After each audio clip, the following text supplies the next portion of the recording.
The coronavirus has impacted every part of our everyday life, and this year's November election is no different. I'm Mayor Shari Cantor, and I'm coming to you today to explain some of the changes you will see this year as you prepare to vote and to alleviate any concerns that you may have regarding the safety and security of our election process here in West Hartford. Here are some important things to keep in mind. First, all 9 polling locations will be open on Election Day on November 3rd, so you may vote in person. Voting at your polling location is a safe way to protect the integrity of your ballot, and our election officials have gone above and beyond to make each polling district as safe as possible. All you need to do is show up with your mask and cast your vote. I'm Beth Kyle, the Republican Registrar of Voters. And I'm Patrice Peterson, the Democratic Registrar of Voters. We appreciate the opportunity to show you how we are providing the residents of West Hartford a safe way to vote in person. All the polling places will be open as usual from 6 a.m. to 8 p.m. Each location will have separate entrance and exit. There will be a capacity monitor stationed at the doors to assist in maintaining social distancing and to monitor the number of people inside the polls. Our poll capacity will be limited as required by the state. Just as it is required inside most buildings now, you are required to wear a mask while inside the polling location. We will be happy to provide you a mask if you arrive without one.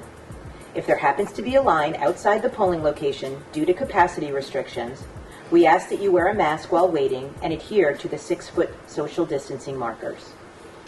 Once inside, you will find that all the poll workers will be wearing appropriate PPE, and the voting process is essentially contactless. There will be a plexiglass divider between you and the person checking you in.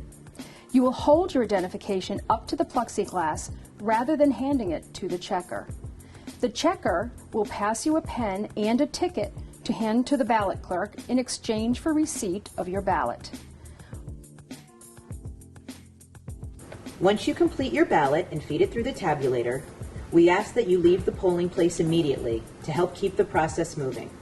All pens will be deposited in a bin at the exit. But don't forget to take your I voted sticker on the way out, and make sure to use the hand sanitizing stations at the entrances and exits of the polling area. We hope our efforts to ensure the safety and cleanliness of our polling locations make you confident about casting your vote in person. If you have any questions about our polling locations, please call our office at 860-561-7450. If you're not comfortable voting in person, we've got you covered. Recently, the Secretary of State's office mailed absentee ballot applications to all active registered voters in West Hartford. If you want to vote by absentee ballot, COVID-19 is a valid excuse to do so.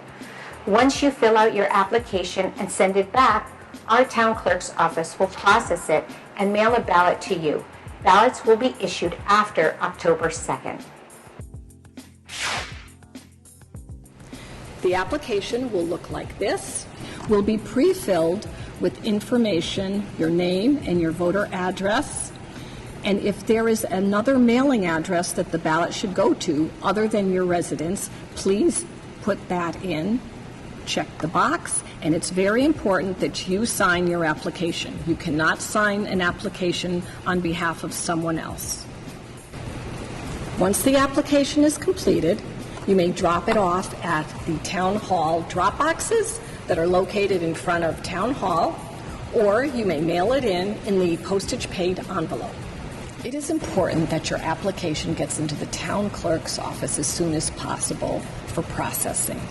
If you wait, there may be delays in getting the ballot to you and returned back to us in a timely manner.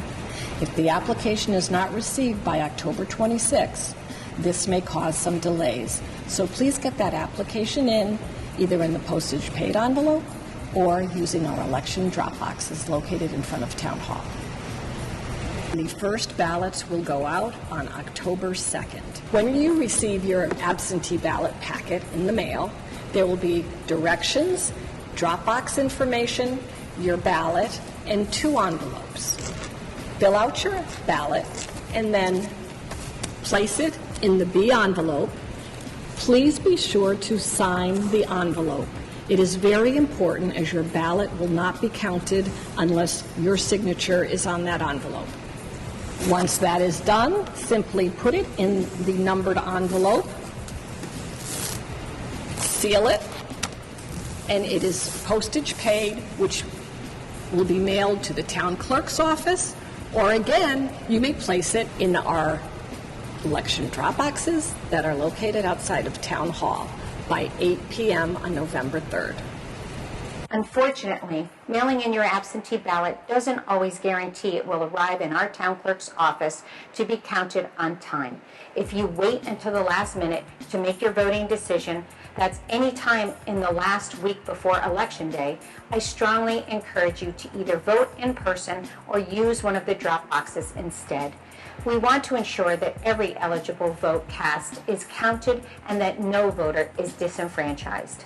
Lastly, if you're not already registered to vote, but you plan to do so, don't wait any longer. You can register online at the West Hartford website or contact the Office of Registrar of Voters to assist you.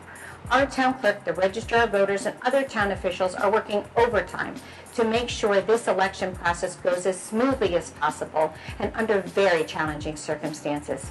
Please don't create an extra burden on them by waiting until Election Day to register to vote. Make your voice count, whether in person or by absentee. Go vote.